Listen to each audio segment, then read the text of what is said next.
ಸತ್ಯವೇದ ಗ್ರಂಥವನ್ನು ಪ್ರತಿಯೊಬ್ಬರು ಡೌನ್ಲೋಡ್ ಮಾಡಿಕೊಳ್ಳೋಣ. ಅದ್ಭುತವಾದ ಗ್ರಂಥ ಇದು, ದೈವ ಗ್ರಂಥ. ಇದರಲ್ಲಿ ಬರೆದಿರುವಂಥ ಪ್ರತಿಯೊಂದು ಮಾತು ಸತ್ಯ. ಅದು ನಡೆದಿರ್ಬೋದು, ಮುಂದೆ ನಡೆಯುವಂಥದ್ದಾಗಿರ್ಬೋದು, ಹಿಂದೆ ನಡೆದಿರುವಂಥದ್ದಾಗಿರ್ಬೋದು.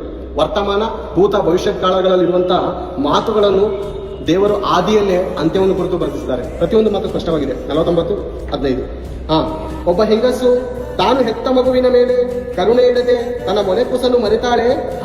ಮರೆತಾಳೆ. ಒಂದು ವೇಳೆ ಮರೆತಾಳು. ಸತ್ಯವೇದ ಗ್ರಂಥದಲ್ಲಿ ಬರೆದಿರುವ ಪ್ರತಿಯೊಂದು ಮಾತು ಸತ್ಯವಾದದ್ದೇ ಸರಿ, ಸುಳ್ಳಲ್ಲ. ನಿಜವಾಗ್ಲೂ ದೇವರು ಇಂಥವ್ರು ಇರಬೇಕು. ದೇವರಲ್ಲಿ ಆದಿಯಲ್ಲಿ ಅಂತ್ಯವನ್ನು ತಿಳಿಸಿರಬೇಕು, ಪ್ರಾರಂಭದಲ್ಲಿ ಮುಕ್ತಾಯವನ್ನು ತಿಳಿಸುವಂತವನು ನಿಜವಾದ ದೇವರು, ನಿಜವಾದ ದೈವ ಗ್ರಂಥ ಇದು.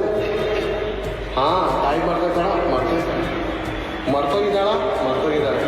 ಅನೇಕರು ಮದುವೆಗಿಂತ ಮುಂಚೆ ದೇಹದ ಕೋರಿಕೆಗಳನ್ನು ನೆರವೇರಿಸುವುದಕ್ಕೋಸ್ಕರ ಇದೊಂದು ಇನ್ಸ್ಟೆಂಟ್ ಪಕ್ಕಕ್ಕೆ. ಮದುವೆಗಿಂತ ಮುಂಚೆ ಮಕ್ಕಳನ್ನು ಹೆತ್ತು ಮೋರಿಗಳಲ್ಲೂ ಮಕ್ಕಳನ್ನ ಹಾಕಿರುವಂಥ ರಾಕ್ಷಸರಿದ್ದಾರೆ. ಅವ್ರ ತಾಯಿಯಂದಿರಲ್ವ, ತಾಯಿ ಮರಿತಾಳೆ. ತಾಯಿ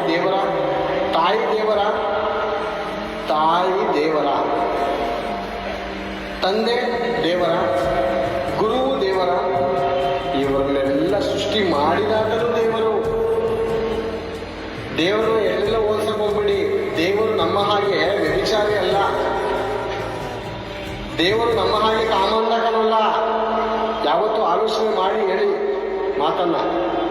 ದೇವರು ನಮ್ಮ ಹಾಗೆ ಮೋಸಗಾರನಲ್ಲ. ಮಕ್ಕಳಿಗೆ ಮೋಸ ಮಾಡುವಂತ ತಾಯಿಯಲ್ಲ ದೇವರು.